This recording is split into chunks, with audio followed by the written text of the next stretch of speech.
Hĩndĩ ya kũhingũra kĩgomano gĩa thikũ ithatũ kĩa ũrĩmi wa macani kĩrĩa gĩtabanĩtio kaunti-inĩ ya Kericho, mũnini wa president nĩ orĩtie arĩmi kwĩitũrũra nĩguo kĩhonia kĩoneke gĩa gũthondeka thũgũrĩ ya macani. Pahali unajua iko shida useme. Usiposema leo ukimya milele. This is the last conversation we are going to have about this tea. We cannot every year tunaongea nini museme leo. Mutasema? Wale wananyanyasa nyinyi, wale wanaumiza nyinyi, pale mnajua pesa napotea.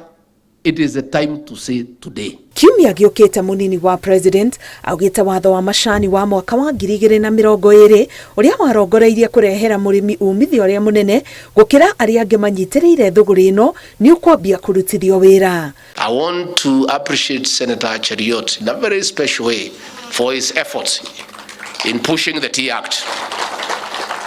Lakini baada ya hiyo sheria haijatekelezwa, imelaliwa, si ndio? Because the government that was there was not keen. Sheria iko nzuri, inaweza okoa mkulima. The Senate and the National Assembly will make the various amendments into law. Thereafter, the President and I and the ministers responsible will ensure 100% compliance with the law. Mũrĩmi wa macani erikanĩte gũikio thĩ wa ngathĩ harĩ gũthũkũma umithio wa mũmera ũyũ, thirikari ĩkiuga ĩgũtigĩrĩra mũrĩmi nĩ arĩhwo thithino yake. Government itself is putting specific interventions to address the cost of production so that our farmers are able to get better prices for their tea.